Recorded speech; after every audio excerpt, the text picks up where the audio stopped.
Gail always gives me the opportunity to introduce the speakers.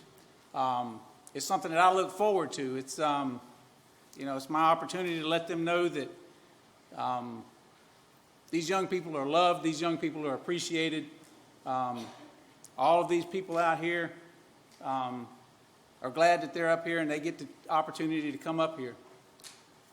Cotton's told me this morning that he's scared. I told him he didn't have anything to worry about.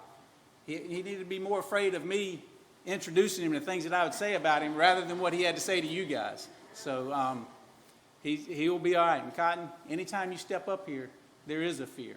And sometimes that fear might not be that something's going to get you. It's the fear, it's the respect, and it's the love that Jesus Christ puts inside of you. It's that kind of fear that I hope that you have when you come up here. But to make the introduction, Cotton, we've all been able to witness him grow up here. We've all watched as he's, little baby coming in here, and here he is now. He's all grown, getting ready to do that thing that, I don't know how it happens, but he's going to that other university in this state. But that, anyway, I do wish him well. The Bible says there's neither Jew nor Greek, male or female. Maybe there's neither tiger nor gamecock when we get to heaven. It's all a good thing. But Cotton, I'm going to turn this over to you, and I want you to know that God is up here with you.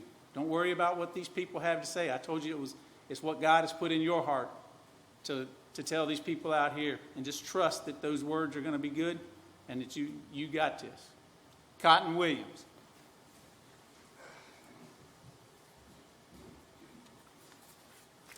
Hey, y'all.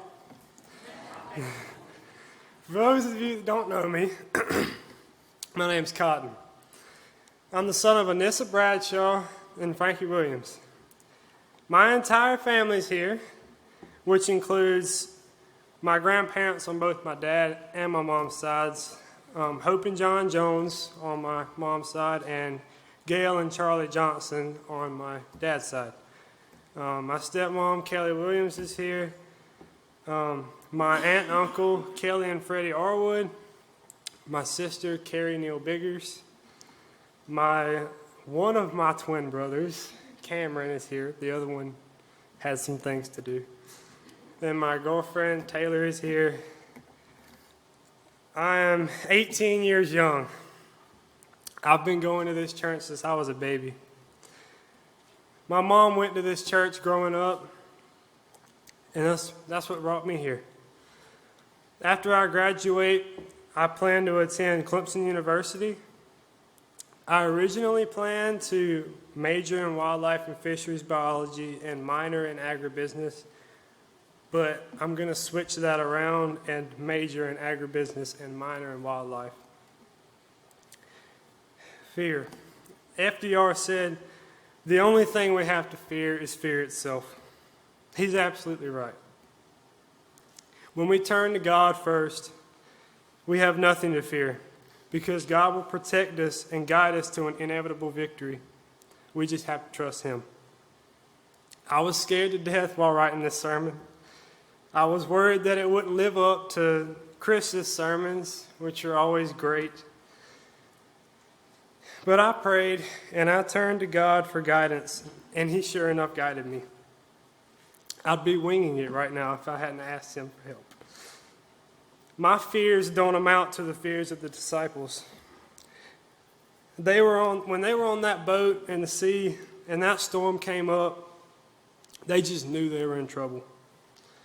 Even though my fears may not be as potent as theirs, but what I fear is different. They feared for their lives in that moment. I fear for my future. I fear for my educational future. I fear for my financial future. And I fear for my life in the future. Yeah, I have fears, but I also have faith.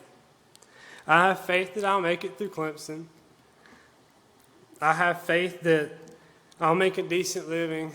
And I have faith that I'll have everything I need in life, meaning like house, car, food, family. God provides courage to get through fear. With God, we can make it through any trials and tribulations. Psalm 56:3 says, When I'm afraid, I put my trust in you. That's what we should all do as Christians. We need to put our faith in God, and we'll be able to accomplish anything. My mom and grandma have told me that. Gail's told the youth that many times. I have a story to share with y'all. It's slightly similar to the disciples' story, it's still a little bit different. I was in Alaska. I was fishing on the bow of the boat in the ocean. For those of you who don't know what the bow is, it's the front of the boat. I was fishing up there to establish some setting. It's freezing, it's raining, and the water's so cold that if you fell in, you'd probably freeze to death in about 30 seconds.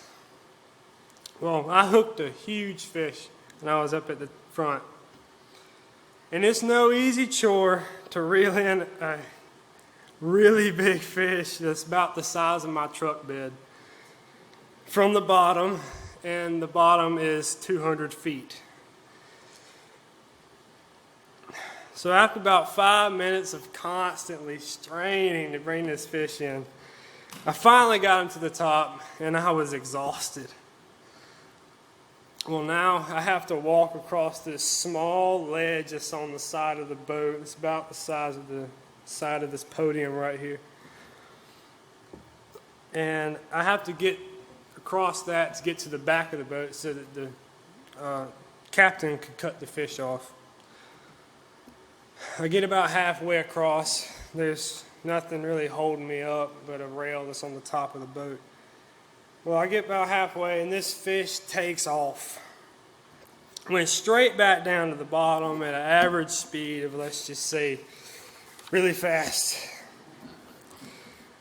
Nearly pulled me off the boat. Now, remember, I was about halfway across this ledge. So I immediately fell backwards, switched the fishing rod to my right hand so I could fall onto the bow of the boat to grab the rail up there so I wouldn't fall in. Well, now I got to reel this fish back up. So I did that whole process over again, had to take that dreadful walk again. But this time, God didn't let that fish take off. And I was able to get the fish cut off and get back to fishing. God didn't let me fall because I asked Him for help to get across the ledge.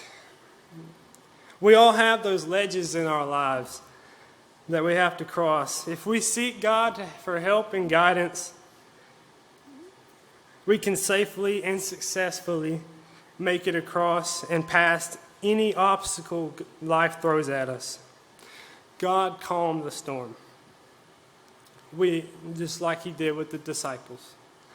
We, like the disciples, tend to forget to look back at the times in our lives where Jesus calmed our storms. A storm in our life could be anything from receiving an unexpected diagnosis, losing a loved one, or as a child not being able to write our first name. God can calm these storms if we just ask Him for guidance. To close us out, it's human to be afraid. There will still be fear. God's not physically taking our human feeling of fear away. But instead, we must trust Him to guide us and help us get through that fear and through that storm that we're facing. Thank y'all for this opportunity. Thank you.